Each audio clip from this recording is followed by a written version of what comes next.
नमस्ते, welcome to my channel Deep Astro Universe. आज मैं आपसे बात करूंगी जेमिनी लग्न मतलब मिथुन लग्न राशि वालों के लिए अक्टूबर का मंथ कैसा रहेगा। इस मंथली प्रेडिक्शन के बारे में मैं स्टार्ट करूँ, मैं पहले आपको ये बता दूं कि जो भी मंथली प्रेडिक्शन है आप इसको जब भी देखो तो आप अपने महादशा, अंतरदशा, प्रत्यंतर दशा के जो प्लैनेट्स हैं उनके बारे में जानने की कोशिश करो, उनके जो भी ट्रांजिट्स हो रहे हैं जिस तरीके के, और Saturn, Shani, Jupiter, Guru and Rahu Ketu, उनके जो ट्रांजिट्स हैं उनके बारे में, क्योंकि ये बड़े प्लैनेट हैं, इनका इम्पैक्ट सबसे ज़्यादा होता है। तो अब स्टार्ट करते हैं शनि से। सैटर्न रेट्रोग्रेड है, शनि रेट्रोग्रेड है कुंभ राशि में, एक्वेरियस साइन में, शतभिषा नक्षत्र, राहु के नक्षत्र में। तो ये साइन पड़ता है आपके नवम भाव में। शनि आपके अष्टम भाव का, नवम भाव का स्वामी है। तो अगर आपकी कुंडली में ये अच्छा है तो अच्छे इम्पैक्ट्स ही देगा इस टाइम पीरियड में, क्योंकि अपनी खुद की मूल त्रिकोण राशि में है। और ये थोड़ा सा भी खराब है तो हो सकता है परसेंटेज जो है उस इसका थोड़ा सा इफेक्ट बैड हो सकता है, थोड़ा सा, बट ओवरऑल ये आपको अच्छे ही इफेक्ट देगा, हो सकता है डिले करके दे। तो इसमें होने क्या वाला है आपके साथ, अभी फिलहाल वक्री है, तो अगर आपकी भी कुंडली में ये वक्री होगा तो ये टाइम पीरियड आपके लिए अच्छा होगा कंपेयर टू डायरेक्ट वाला टाइम पीरियड।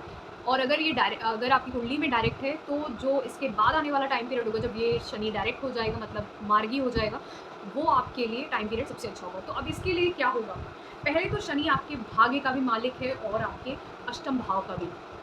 तो ये बहुत ही कॉम्प्लेक्स चीज़ है, विचित्र सी बात है कि एक भाग्य स्थान का मालिक वही अष्टम भाव का मालिक, तो ये आपके भाग्य को भी गवर्न करता है, भाग्य को भी बढ़ाता है।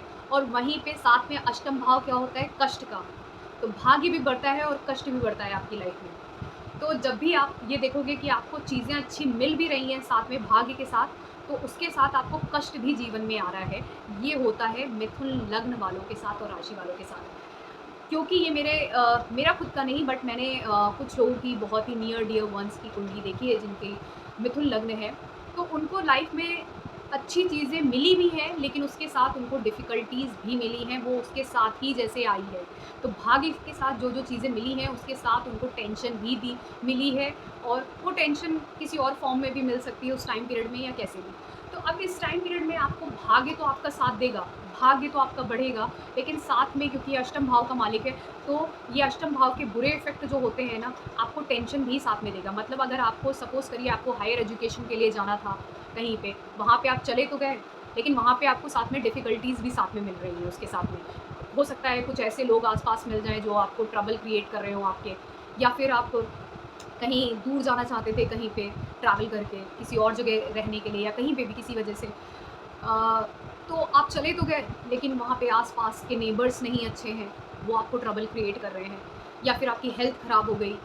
आपको मिल तो गई चीज़ भाग्य से, लेकिन उसके साथ-साथ प्रॉब्लम भी आपको मिल गई। तो ये होता है मिथुन वालों के लिए। जब भी शनि जो होता है उनके लाइफ़ के नवम भाव और अष्टम भाव को दोनों को डिनोट करता है। और अच्छे भाव में भी अगर वो ट्रांज़िट कर रहा है तो वो दोनों चीज़ों के इफ़ेक्ट देगा। लेकिन एक चीज़ है कि ये अष्टम भाव की पॉज़िटिव चीज़ों का भी इफ़ेक्ट देगा। अगर आप रिसर्च की फ़ील्ड में हो, स्पेस रिलेटेड टू चीज़ें जानने की कोशिश करते हो, डीप रिसर्च में इंटरेस्टेड हो, तो इसमें आपको ये मदद भी करेगा।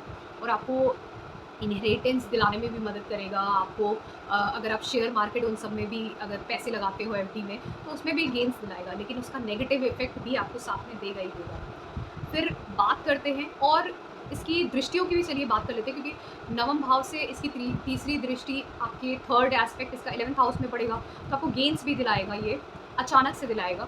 और साथ में सप्तम दृष्टि, 7th एस्पेक्ट इसका थर्ड हाउस तीसरे भाव पे पड़ेगा, तो ये आपको शॉर्ट डिस्टेंस ट्रैवल कराएगा, डिजिटल कम्युनिकेशन हो सकता है, आपका विल पावर बहुत बढ़ाएगा, हार्ड वर्किंग हो जाओगे आप थोड़ा बहुत। फिर उसके बाद 10th एस्पेक्ट जो है इसका, वो आपके 6th हाउस में होगा, छठे भाव में 10th एस्पेक्ट। तो ये आपको सर्विस ओरिएंटेड जॉब दिलाने में मदद करेगा, सर्विस ओरिएंटेड बनाएगा। लेकिन एक चीज़ और हो सकती है, यहाँ पे बीमारियाँ भी होती हैं, तो अगर आपको कोई बीमारी हुई तो वो लॉन्ग टर्म बीमारी हो जाएगी इस टाइम पे, अगर कोई होती भी है।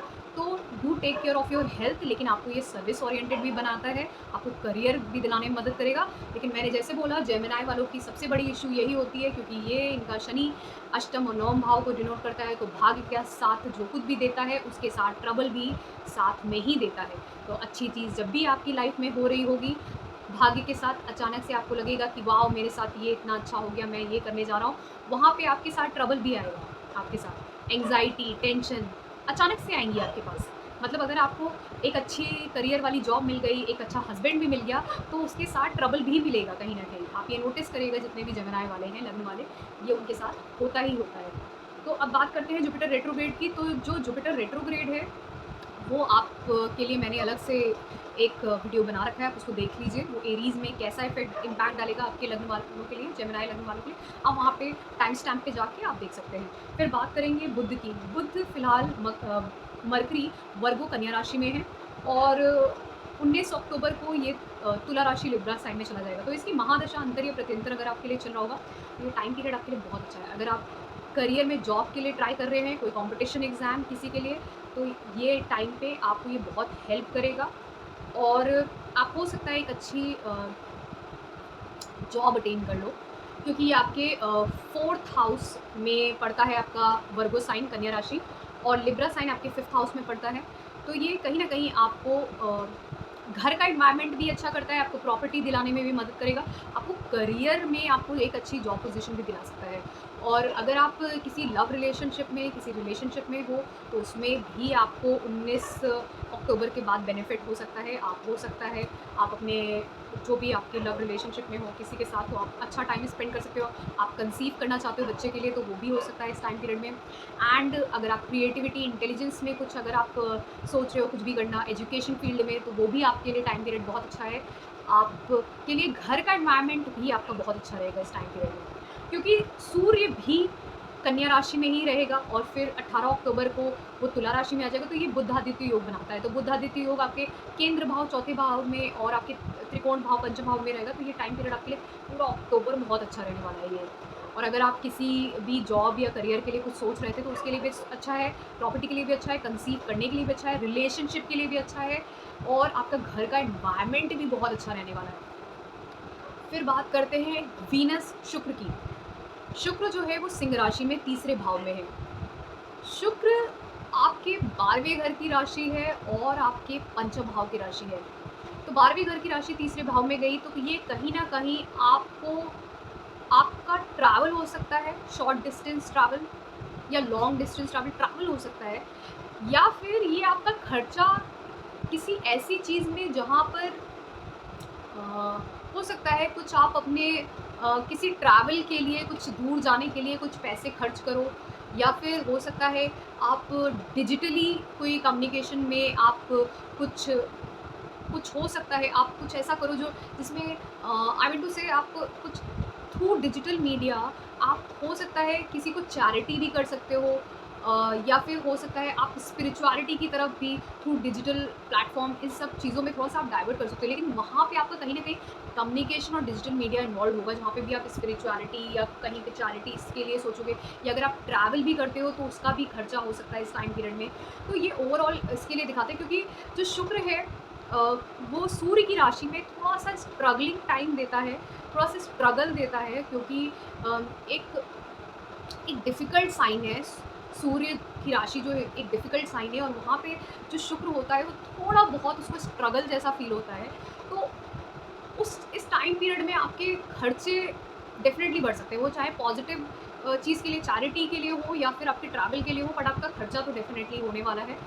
और ये खर्चा हो भी सकता है कि आप ये हो सकता है कि आप किसी हो सकता है कि किसी चीज़ के लिए आप ट्राई कर रहे हो, किसी कहीं हो सकता है आप किसी फ़ील्ड में कुछ आप अप्लाई कर रहे हो, किसी जॉब के लिए या किसी ट्रांसफ़ॉर्मेशन के लिए अपने करियर में या किसी भी चीज़ के लिए, तो वो खर्चा डेफ़िनेटली होगा। वो ट्रैवल के लिए भी हो सकता है, ट्रांसफ़ॉर्मेशन जो आपकी लाइफ़ में होना होगा, आप करियर में ट्रांसफ़ॉर्मेशन कर रहे होगे उस सब में, तो ये ओवरऑल कहीं न कहीं आपके खर्चे को डिनोट करेगा और वो खर्चा ज़्यादातर आपका ट्रैवल पे ही दिखता है।